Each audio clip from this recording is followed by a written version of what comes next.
tarde, estamos chegando, o programa Gente que Fala está no ar. Eu sou o Mauro Friesman, nossa audiência nos acompanha pela rádio Trianon AM 740 de São Paulo e também pela rádio Universal AM 810 de Santos.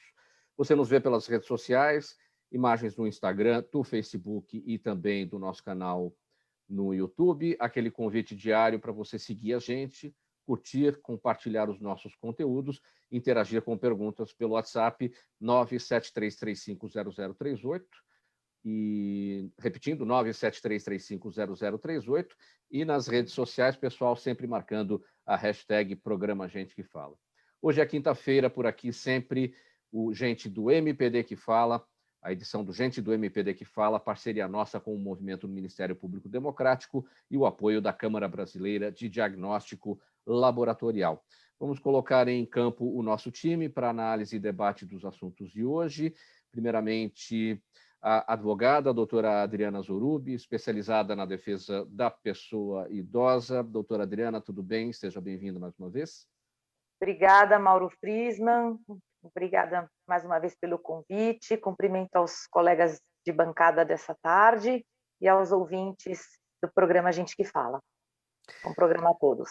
Bom programa a todos. Também com a gente para a nossa conversa de hoje, o Ângelo Calori. Ele é mentor, executivo, professor, palestrante em ética e governança corporativa.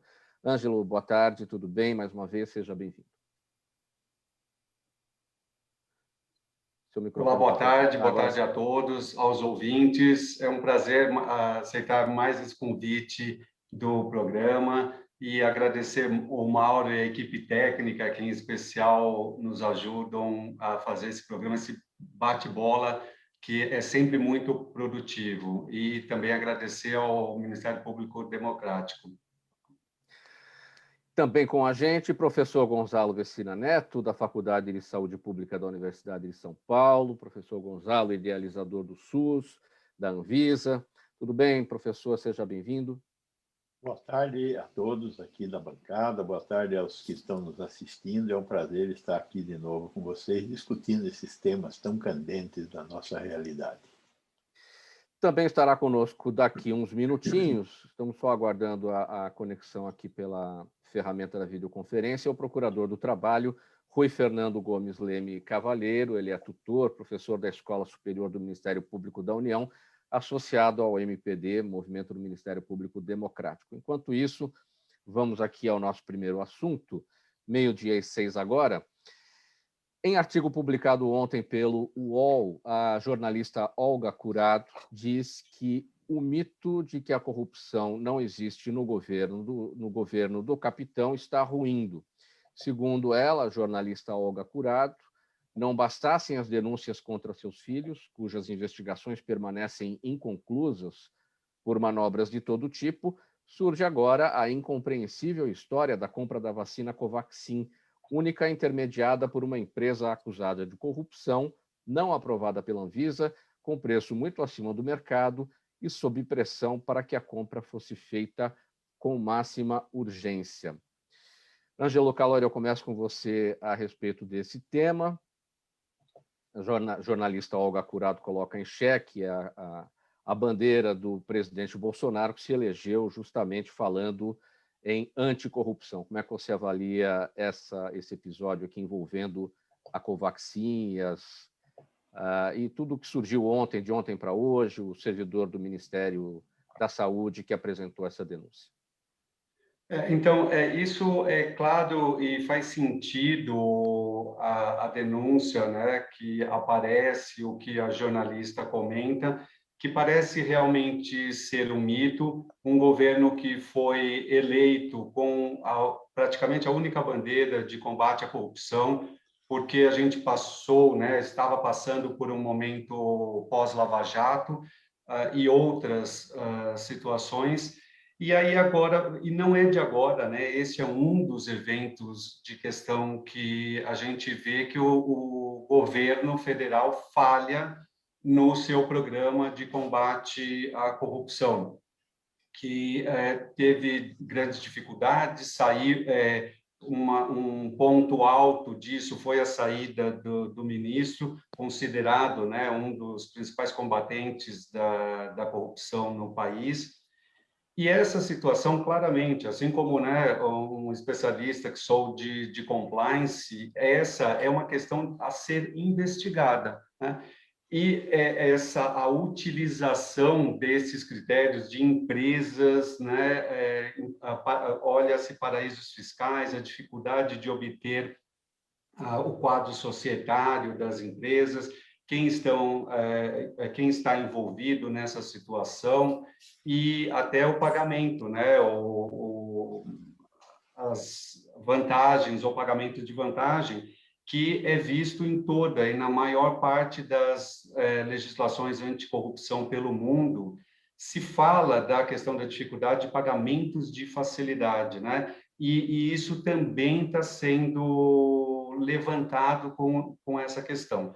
É claro, é ainda a ser investigado, mas existe muita coisa e esse é mais um capítulo que coloca o Brasil numa situação internacional muito difícil no âmbito do combate à corrupção. Em novembro, teremos a avaliação do GAFI, que, embora mais focado em prevenção à lavagem de dinheiro, este é um dos temas que passa também pela questão da prevenção à lavagem de dinheiro, e temos outros indicadores, por exemplo, a transparência internacional, o Brasil está na 94ª posição, 38 pontos de 100 possíveis. Para se ter uma ideia, os dois últimos, Sudão do Sul e Somália, têm 12. Então, nós não estamos muito distantes de países que têm uma situação bastante comprometedora, né? E esse é um olhar que precisa se observar e que não pode acabar em pizza ou acabar em lagosta, se a gente estiver falando do outro lado né, de Brasília. É isso. Doutora Adriana Zorubi, a sua avaliação, a jornalista Olga Curado, do UOL, colocando em xeque essa bandeira anticorrupção do governo Bolsonaro. Claro, as investigações vão acontecer, precisam ser feitas, tudo tem que ser colocado às claras, mas, de qualquer maneira, o Brasil aparecendo novamente aí com possibilidades ruins, né, na sua imagem por conta da corrupção. Essa é uma notícia que a gente recebe com tristeza, como bem colocado pelo Ângelo Calori. A gente tem uma expectativa grande, ou pelo menos tinha, né, com a questão do governo aí colocado em exercício. Então, receber uma notícia dessa realmente é uma coisa bastante triste, chocante, mas é como a gente vem colocando, né, anteriormente, é necessário que haja apurações, investigações. A gente sabe também que existe um interesse grande na bancada antigovernista de derrubar o governo federal, né, o atual governo Bolsonaro.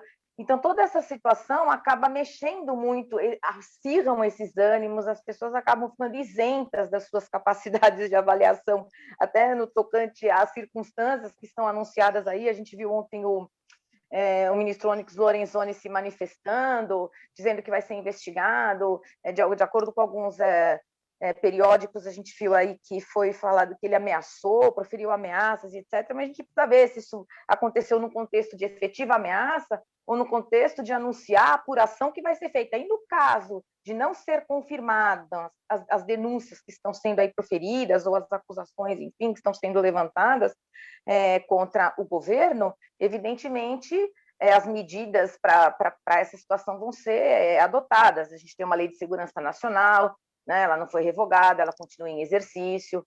Eu acho importante, a gente não está atribuindo uma conduta criminosa a uma qualquer pessoa do povo, a gente está atribuindo uma conduta criminosa a um presidente da República, então tudo isso tem que ser apurado. E ainda sendo confirmadas essas apurações, evidentemente, há uma questão de dano moral, há uma questão de calúnia, né? E tudo isso deve ser apurado aí para que sejam tomadas as medidas, né, de todos os lados.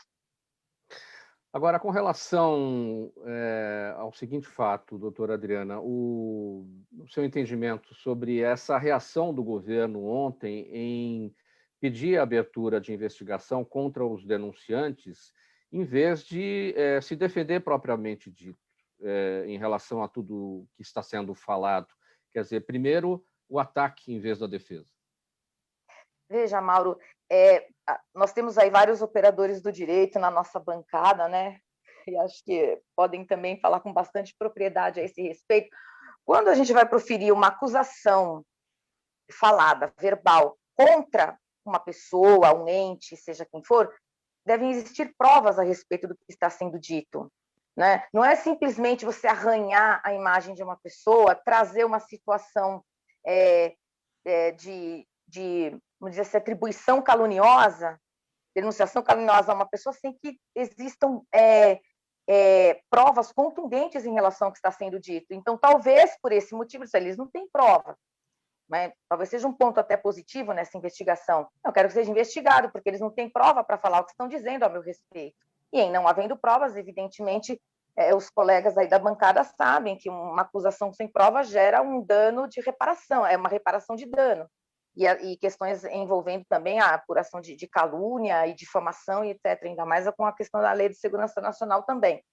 Então, talvez, eu não sei se seria essa a sua pergunta, se eu estou conseguindo responder a contento, Mauro, mas uma fala de uma acusação, além dela ser contundente, ela precisa ser comprovada. É necessário um respaldo probatório, inclusive o Ministério Público, para ter uma formalidade, para formular uma denúncia e etc. Isso tudo são pontos necessários para que sejam trazidos, e não simplesmente acusar sem prova. Então, isso é um aspecto positivo. Quando ele diz assim, eu quero que investigue quem está denunciando, talvez é porque ele tenha certeza, eu não sei, eu estou explorando, tá? Ele tenha certeza de que não existe prova contra isso que está sendo falado, e que ele quer uma apuração. Como ele está me acusando sem provas, eu quero já que seja investigado. Né? Professor Gonzalo Vecina... Oi, Ângelo, você falou? Se me permite complementar essa pergunta, em resposta à doutora Adriana, tem essa razão, e acho que, mas o primeiro ponto que se olha em situações dessa natureza, de denúncia, né, os códigos de conduta das empresas deveriam falar muito disso. Eu vou colocar aqui as melhores experiências e que, inclusive, eu praticava. Primeiro, que é a questão de não ficar dando publicidade. As coisas deveriam acontecer, denúncias em sigilo. Uma parte não deveria saber da outra. E eu mesmo coloquei, quando escrevo códigos de conduta, que aí isso seria a base, denúncias de boa-fé. Primeiro ponto. E colocava lá que denúncias de má-fé, então, se comprovasse que o denunciante, lógico que depois de uma investigação com sigilo, guardando todo o processo, denúncias de má-fé também serão tratadas com o mesmo rigor deste Código de Conduta, para equilibrar as questões. Então, se um denunciante, e isso acontece no mercado também, nas empresas privadas, que às vezes não gosta do chefe ou quer, por alguma questão, a sabotagem, e faz uma denúncia de má-fé. Ela será olhada do mesmo rigor, né? E tem uma necessidade que também é bem global, né? É bem difundida globalmente, que é a proteção do denunciante. E eu complemento isso, porque todo mundo fala de complementar, de proteger o denunciante. E eu digo, e até nas aulas falo isso, tem que proteger todas as partes envolvidas, justamente para também evitar isso, se for alguma coisa de calúnia, de difamação ou de má-fé, a pessoa não foi exposta, né? O denunciado não foi exposto a tempo. Então, é que é uma questão de governo, pública, mas se a gente parte para uma análise disso num contexto mais controlável, teria que olhar todos esses elementos para mitigar isso e essas consequências. Agora, mas achei perfeito, Ângelo, desculpa, achei perfeito, Ângelo, essa sua colocação, porque, na verdade, a importância do sigilo na investigação é justamente para que se preserve as provas, para que elas não desapareçam ou que não se altere a verdade dos fatos. E as partes, né? E as partes, exatamente, para que tudo possa ser devidamente apurado. Então, perfeita a sua colocação.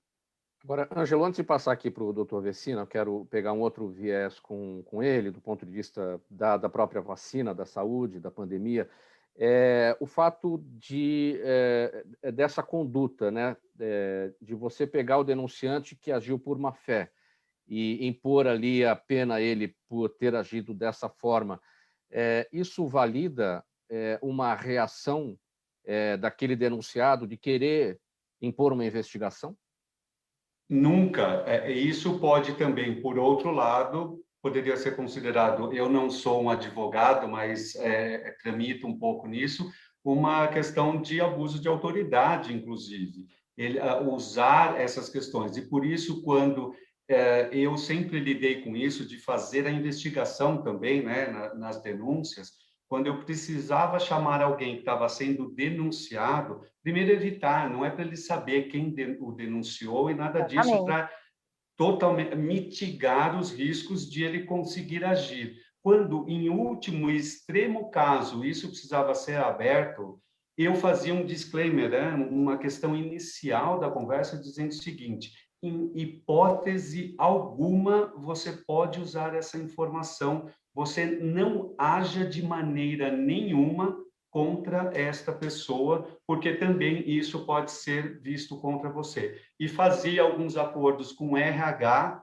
para que ele não tomasse a medida quando eu vou ver a pessoa já está demitida, por exemplo, né? Não. Então, tem mecanismos de proteção e de preservação, o que eu digo, de todas as partes envolvidas.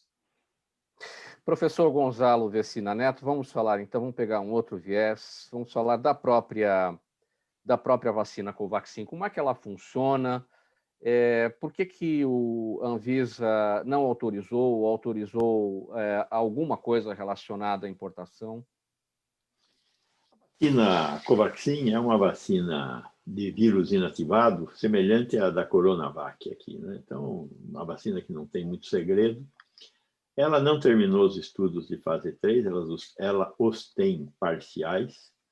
A indústria foi fiscalizada, foi lá um grupo de agentes verificar as condições de produção, e na primeira visita se verificou que existiam problemas na fase de esterilização, que são muito graves.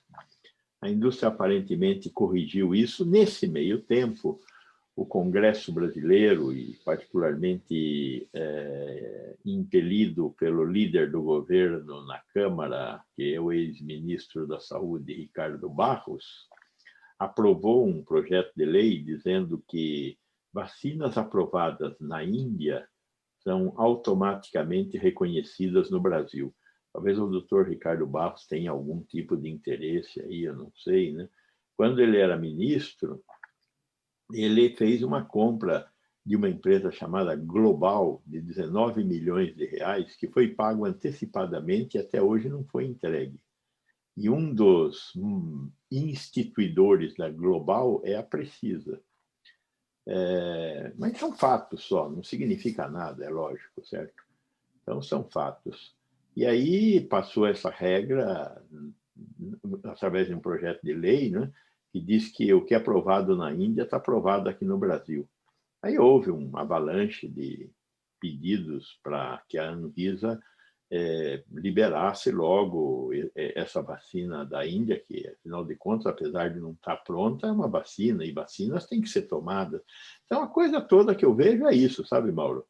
Não tem nenhum mal, né? Precisa provar todas essas coisas aí. Então, não é isso. A vacina aprovada na Índia automaticamente está aprovada no Brasil. Cada órgão regulador de saúde com o seu critério, né? A vigilância sanitária da Índia é uma porcaria, sabe? Na Índia tem 3 mil indústrias farmacêuticas, tem umas 20 que se podem comparar de qualquer país. O restante é uma porcaria. Mas diz a lei que a vigilância sanitária da Índia, tendo aprovado, tem que aprovar aqui no Brasil também. Meio-dia e 22, programa Gente que Fala, edição de quinta-feira, gente do MPD que fala, parceria nossa com o movimento do Ministério Público Democrático e o apoio da Câmara Brasileira de Diagnóstico Laboratorial.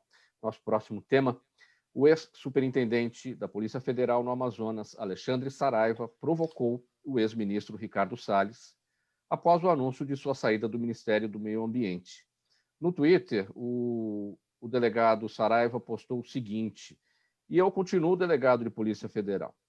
Em abril, o Saraiva solicitou a investigação contra o ministro, agora ex-ministro Ricardo Salles, no Supremo Tribunal Federal, por interferência em investigações sobre a apreensão de madeira.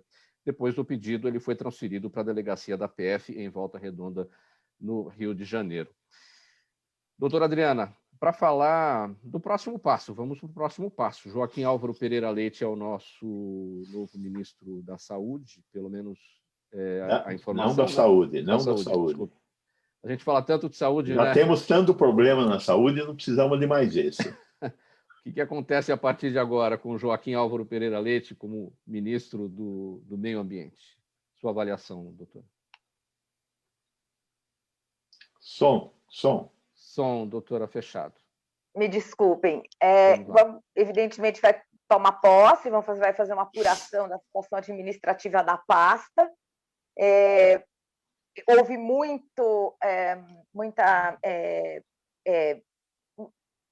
briga, vamos dizer assim, né? Pendengas aí com relação aos outros ministros, a questão do meio ambiente não está sendo levada a sério como deveria ser, exploração amazônica e tudo isso. Enfim, sai o ministro Ricardo Salles e o Bolsonaro claramente disse que ele tem que justificar a razão da sua saída, porque até agora ele não justificou. Né? Então, ele está puxando pelo ministro para que justifique, para que motive a saída dele, e vamos ver como vai ser aí, né, o próximo ministro, né, do Meio Ambiente. Eu realmente não tenho assim, muita informação a respeito, mas vamos ver qual o segmento dele, como vai ser o andamento, né, da próxima pasta aí do Meio Ambiente. Professor Gonzalo, ato falho aqui, quando eu citei o Joaquim Álvaro Pereira Leite como novo ministro da Saúde, é que a gente já trocou tantas vezes de ministro da Saúde que eu acabei trocando aqui mais uma vez, né? Esse também não vai durar muito, mas tudo bem. Qual a sua avaliação? É outra seara, não é a seara da saúde, não, o seu olhar. Não. Eu sou cidadão, eu tenho olhar. Eu acho que tem algumas coisas interessantes que nós temos que aprender sobre o que está acontecendo no Ministério do Meio Ambiente, né?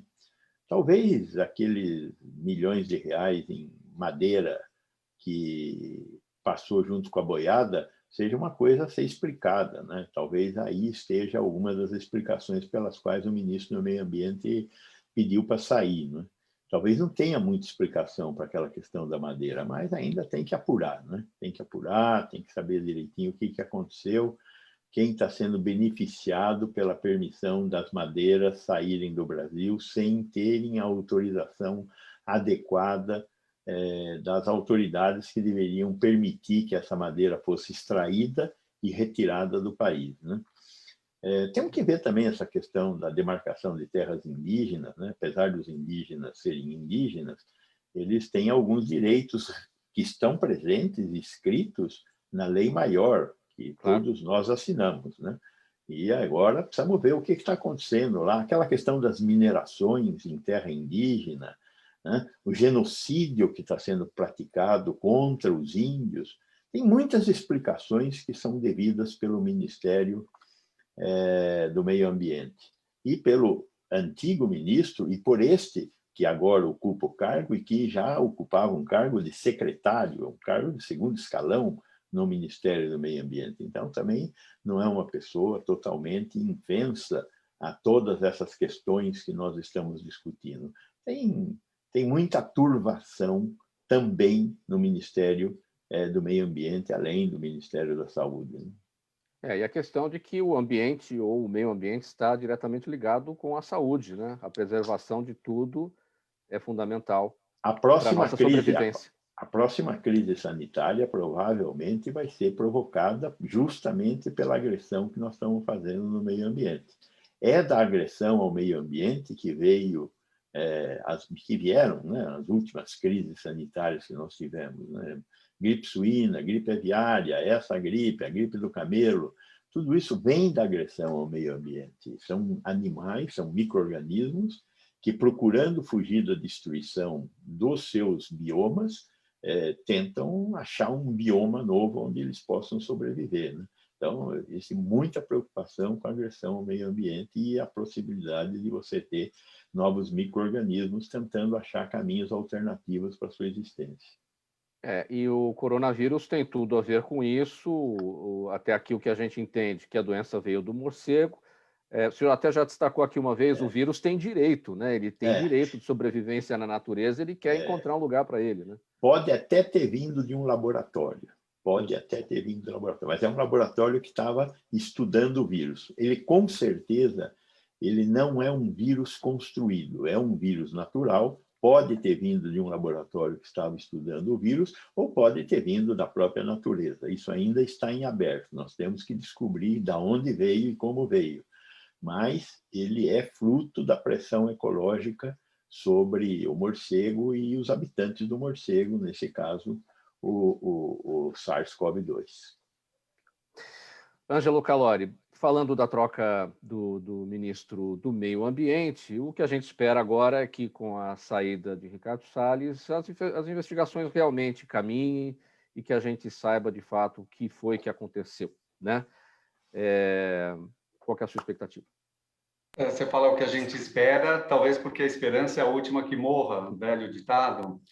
Não sei, porque falando da troca, né, que é a primeira pergunta que você fez para a doutora Adriana, como é que será o novo ministro?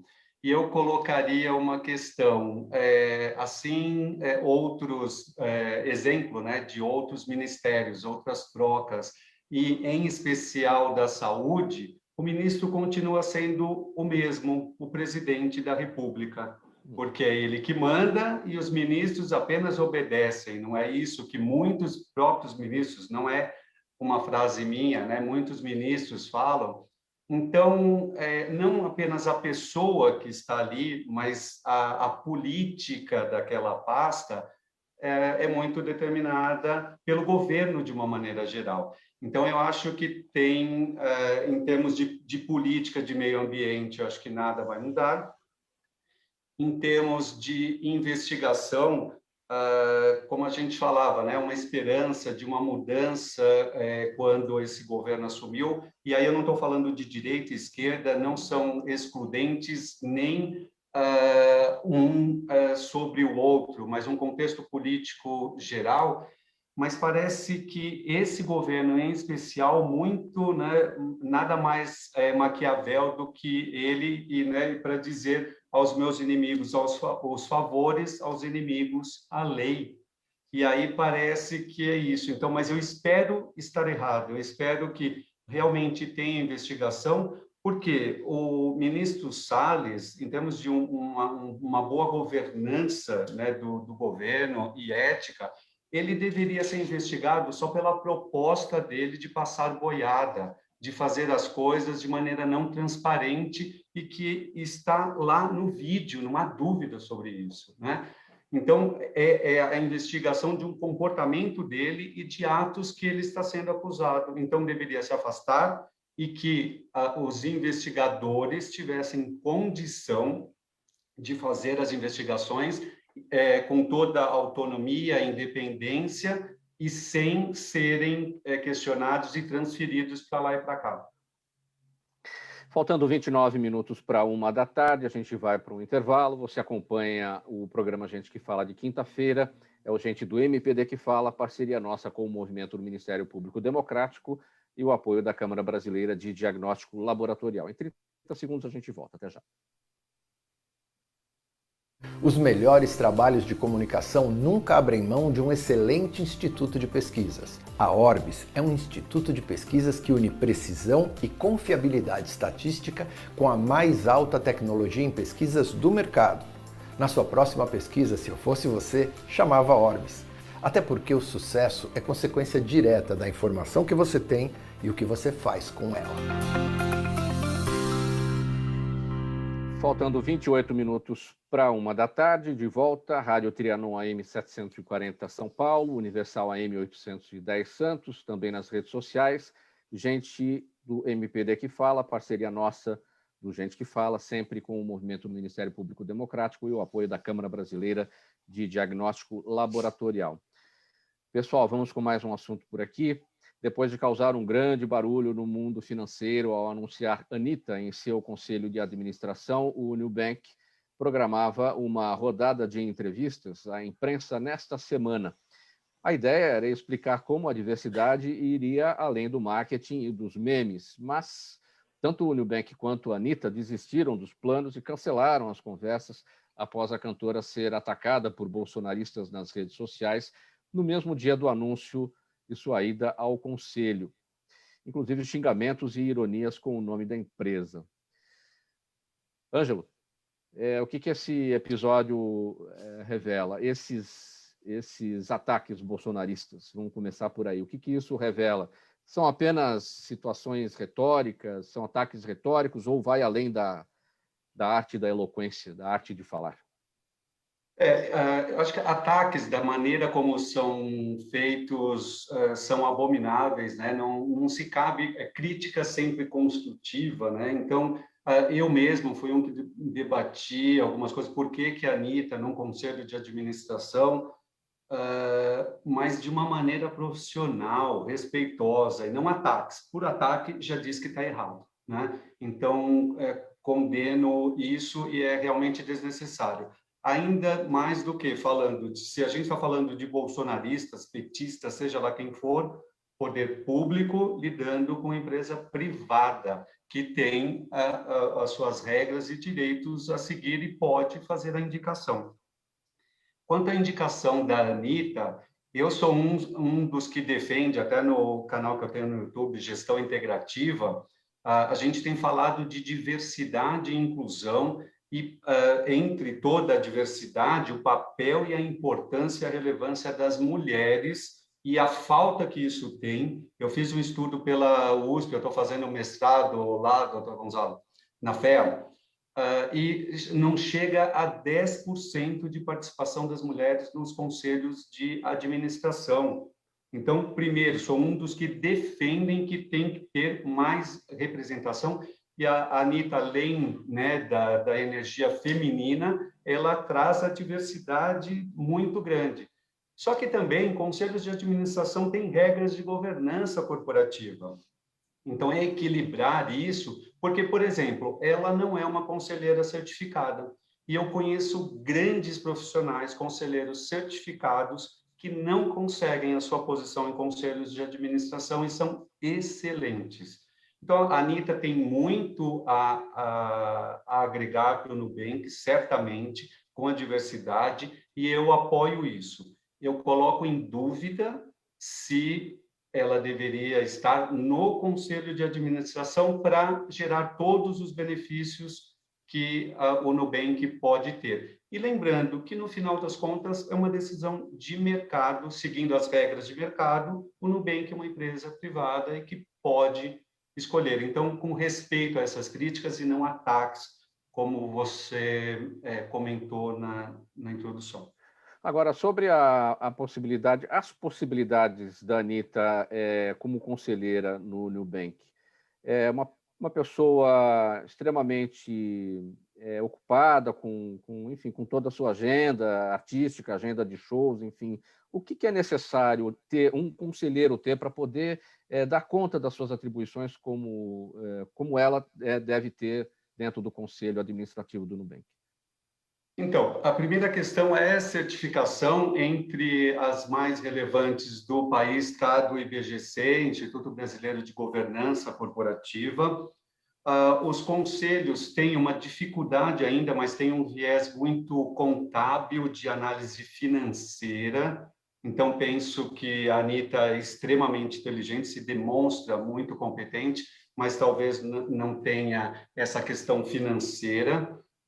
E uma coisa que falta para muitos conselheiros ainda é a visão disso de diversidade de governança corporativa, de incorporar ética e compliance nos conselhos, incorporar um tema que a gente já falou, o doutor Vicina lembrou bem da questão dos impactos ambientais, então o ASG, que está muito em moda, e moda porque é necessário, a gente precisa reformular o nosso mindset, né, nosso pensamento em relação a como estruturar, como gerir empresas para garantir que, gerando lucro, sim, resultado, sim, com um menor impacto ambiental e um melhor impacto social. Então, eu acho que é isso que um conselheiro precisaria, e talvez a Anitta não tenha. Além do que você falou, tem tempo, ela tem que se dedicar, ela tem que estudar a empresa, o balanço da empresa, e tem as reuniões regulares. Ela tem que estar lá. Doutora Adriana, sobre esses ataques sofridos pela Anitta nas redes, por conta, né, de ter assumido esse convite aí para ocupar o conselho do banco, o conselho de administração do banco, a questão, né, do fato de ser mulher muito bem-vinda nessa função, mas também o fato de certamente ter sido atacada nas redes, lamentavelmente por ser mulher, né? Olha, é triste a gente observar esse tipo de acontecimento, porque, como bem aí falou o Ângelo, a gente vai observando que os conselhos, a composição dos conselhos geralmente não tem um número paritário de mulheres e de homens, geralmente sempre é maior o número de homens. Agora, o respeito sempre cabe em qualquer situação. Aqui a gente não está falando, como ele disse, de bandeira ideológica, nada disso. É simplesmente a questão de um fato existente, de um segmento que precisa de uma representatividade. Agora, uma situação é a pessoa ter o conhecimento profundo para exercer um papel de conselheiro, e outra é exercer um papel de entrevistada, porque ficou assim uma situação um pouco dúbia, porque não deu para entender exatamente qual seria o desempenho da Anitta nessa situação, porque ela ia compor um conselho de administração, mas para uma única finalidade. Está escrito aqui na matéria, a ideia era explicar como a diversidade iria além do marketing e dos memes. Ela poderia claramente ser uma pessoa entrevistada, expor toda uma situação perante aquele conselho, sobre a importância da representatividade, sobre a importância de um alcance de um marketing nesse segmento da população, que é uma realidade, a gente tem que aceitar e precisa trabalhar com todas essas frentes. Agora, o desrespeito é algo realmente incabível, porém, o que eu não consegui localizar, efetivamente, foi a razão desse combate do outro lado, só pelo simples fato dela ser mulher e dela ser chamada para compor um conselho, ou para ser entrevistada no tocante a um marketing de diversidade, realmente ficou uma coisinha aberta para mim, eu não entendi. Se alguns colegas da bancada puderem me explicar, porque simplesmente por isso não é o motivo. Agora, o que seria tratado ali, efetivamente, para que ela recebesse esse confronto do outro lado? Fica bem estranho, né? O senhor quer finalizar, professor Gonzalo, essa temática? É uma tristeza danada que a gente comenta um negócio desse, né? É uma posição sexista, né? Com certeza esses mesmos críticos são racistas, né? O Brasil é um país que tem essas questões estruturalmente embrenhadas na sociedade, né? E nós somos calados, né? Nós temos que combater isso ativamente. A presença da mulher, a presença dos grupos minoritários dentro da sociedade faz bem para esse tipo de proposta que nós estamos tentando construir agora, particularmente nessa história aí do AISG. Eu acho que é fundamental aquilo, né? De certa forma, a gente tem trazido esse tema já há algum tempo para que a gente tenha maior diversidade e que a gente consiga conviver, e mais do que conviver com a diversidade, aceitar a diversidade, fazer com que respeitar a diversidade e fazer com que a diversidade produza seus frutos. O que eu acho que a Anitta vai levar para o Nubank é o que o Nubank não tem, né? Ter um olhar social para as necessidades da nossa sociedade. E, com certeza, aquele monte de economistas que tem lá nunca percebeu um negócio desses, né? É uma luz que a Anitta vai levar lá para dentro, por mais que ela não seja uma moça preparada, que tenha feito lá o curso do IBGC, ela vai trazer uma diversidade fundamental para o Nubank, e eu espero que o Nubank ganhe muito dinheiro, porque a Anitta está lá. Professor Gonzalo, outro tema por aqui é o seguinte: após uma grande repercussão negativa, o site de vagas de emprego Trabalha Brasil resolveu banir o anúncio de um empregador que exigia que as candidatas a um cargo de governanta na cidade de Campinas tivessem sido vacinadas com o imunizante da Pfizer. A contratada teria como tarefas os serviços domésticos, inclui atuar também como babá, quando preciso, e limpar a casa. O Ministério Público do Trabalho vai investigar o caso, que, a princípio, contraria a legislação que impede a discriminação no acesso ao emprego. Antes dessa análise, discriminação no acesso ao emprego, professor, a gente cai num assunto que a gente debateu aqui nos últimos dias, os sommeliers de vacina que têm ido aos postos de saúde procurar a vacina da Pfizer, dando prioridade a ela, em vez de olhar a vacina que de fato está sendo aplicada lá, que a vacina que está lá é a vacina mais importante, e não necessariamente a marca A, B ou C. Seu entendimento sobre esse ponto, primeiramente. Primeiro, as diferentes eficácias das diferentes vacinas são uma realidade. Então, se eu tomar a vacina da Coronavac, em cada 100 pessoas que tomam a vacina da Coronavac, 50 desenvolvem anticorpos. Outros 50 não desenvolvem anticorpos. Porém, podem desenvolver um outro tipo de imunidade, que é a imunidade tecidual, que nós não temos instrumentos para medir. E muito provavelmente isso acontece, como nós estamos verificando em Serrana, onde nós vacinamos 100% da população acima de 18 anos, 98% da população, e a mortalidade caiu 95%. Ora, se a mortalidade caiu 95%, é porque a eficácia observada através da presença de imunoglobulinas, ou seja, da presença de anticorpos neutralizantes, que é só 50%, deve ter algum outro componente, que nós ainda não sabemos, porque nós não sabemos muita coisa dessa doença. A vacina da Janssen, da AstraZeneca, tem uma eficácia de 70%, ou seja, em cada 100, 70. A vacina da Pfizer, ela tem uma eficácia de 95%, em cada 100, 95%. Sobra 5 ainda assim. É óbvio que as pessoas, olha, qual é a vacina que você quer tomar? Eu quero tomar de 95. Tudo bem, vai tomar de 95. Se tiver vacina, porque o grande problema nosso é nós não temos vacina. Agora, o que nós sabemos é que uma coisa é o efeito que a vacina faz em cada pessoa. A outra coisa é o efeito que a vacina faz em todas as pessoas. Então, todas as vacinas que estão em uso no Brasil hoje, elas produzem o que nós chamamos de efetividade. Elas cobrem a população toda e param a circulação do vírus. Então, o que me importa é que todos estejam vacinados. E enquanto todos não estiverem vacinados, eu não posso ter comportamentos diferentes. Esse é o ponto.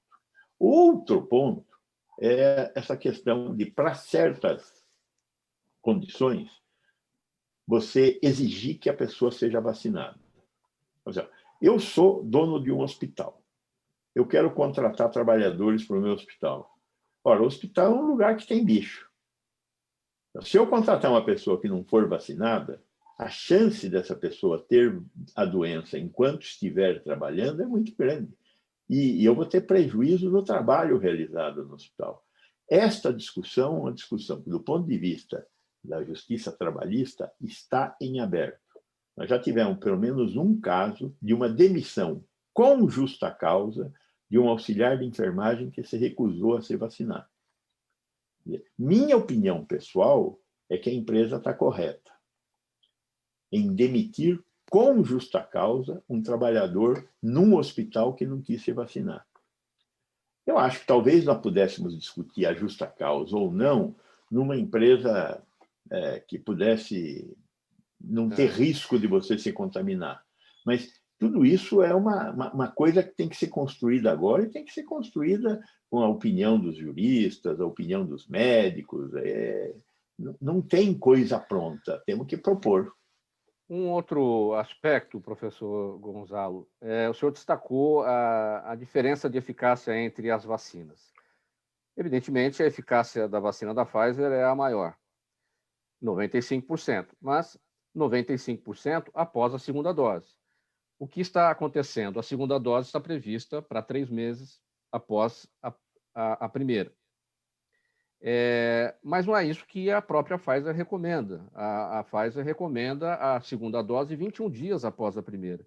Estamos fazendo assim no Brasil, seguindo o que ocorreu no Reino Unido, por falta de doses.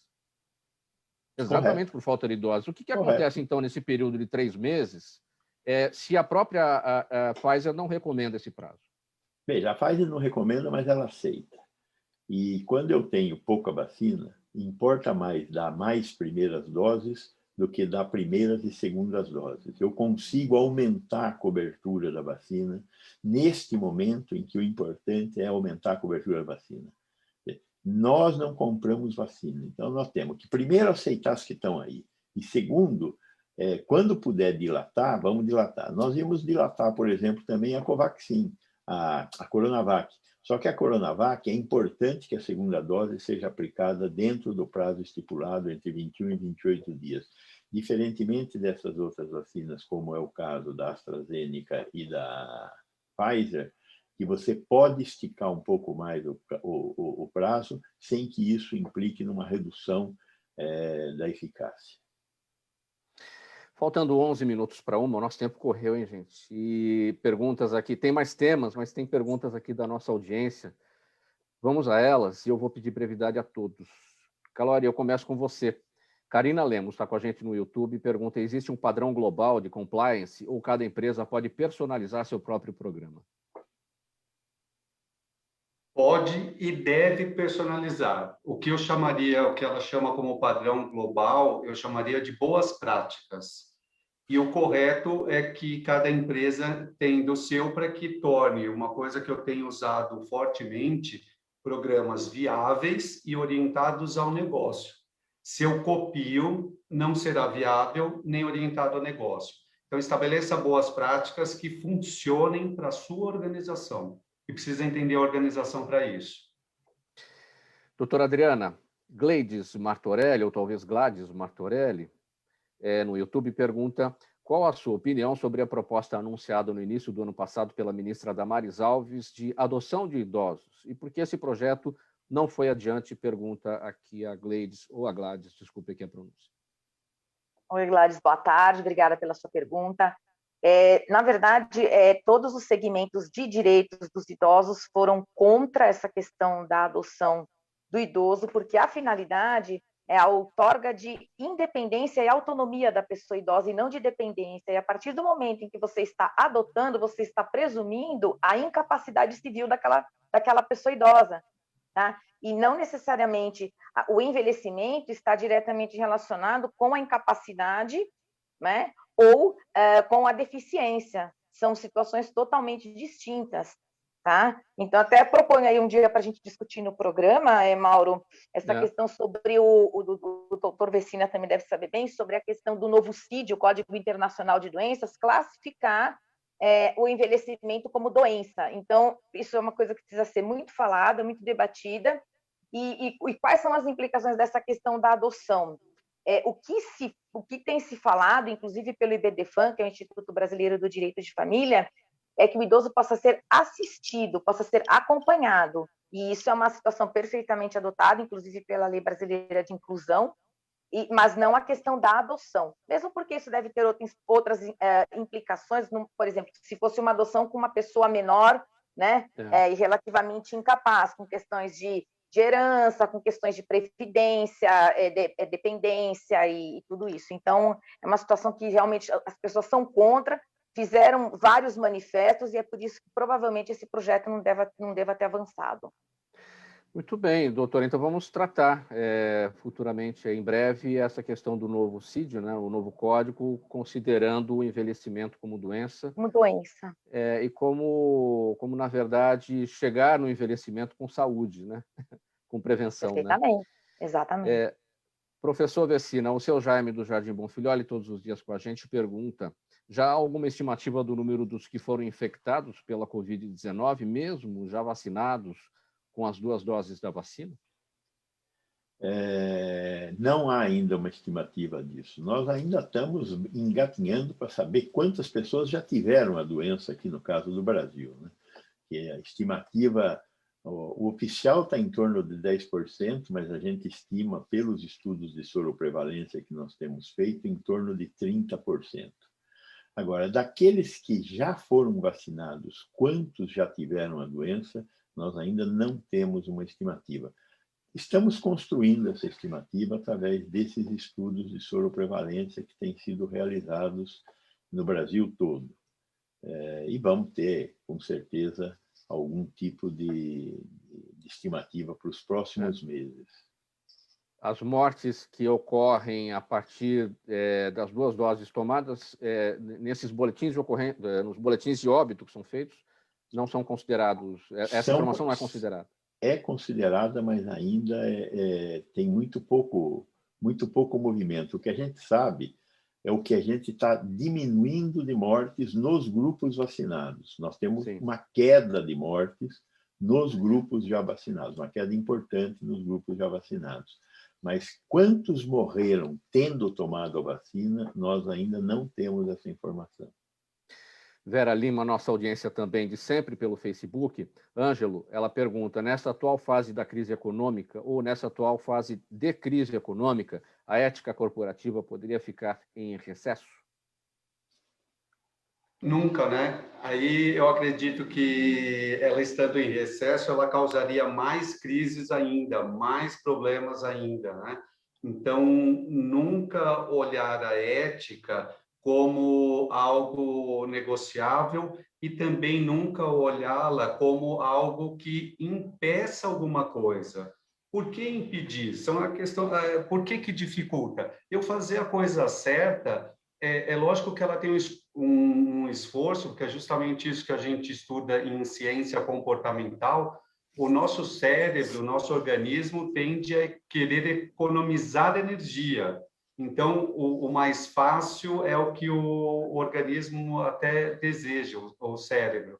Mas daí a gente aplicar isso como uma visão de preguiça e não deixa para depois, é complicado. É mais fácil a gente padronizar e começar a fazer isso, e a ética traz resultado, traz benefícios, e a gente tem visto isso diretamente, os impactos da não ética na economia. Rapidamente falando, padrões não éticos da economia, o Fórum Nacional de Combate à Pirataria dá na ordem de 290 bilhões de prejuízo para a economia brasileira só em 2019. O PIB cresceu de 2018 para 2019 equivalente a 1%, e o mercado ilegal 9%.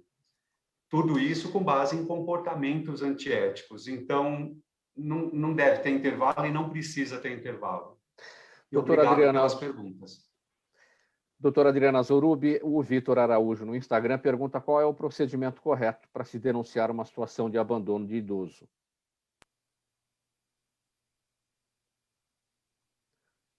Som, doutora, microfone fechado. Desculpa. O primeiro seria a contratação de um advogado, não é, para ingressar com a medida necessária nessa situação de maus tratos e abandono, e a outra seria diretamente buscar o Ministério Público no fórum da sua região, né, e ali procurar o assistente da promotoria e lançar essa denúncia para que as medidas sejam eventualmente tomadas.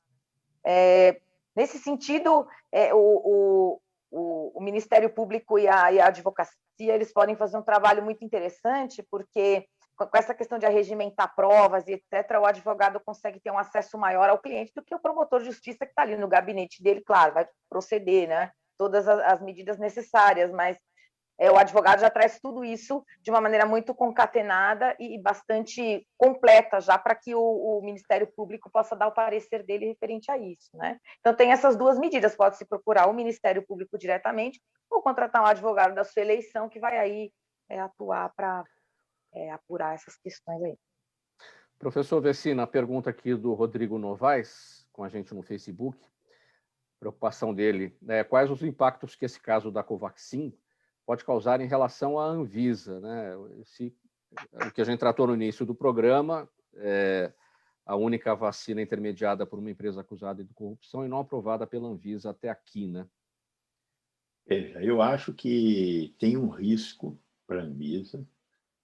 Esse conjunto da legislação que foi aprovado tem um risco. Eu espero que parte dessa legislação seja contestada no Supremo Tribunal Federal, e eu acho que deve ser contestada, é inconstitucional o que foi aprovado, e que o Supremo reestabeleça a normalidade aí que a gente deve ter para o funcionamento de uma agência que preza pela segurança sanitária de produtos importantes para a saúde.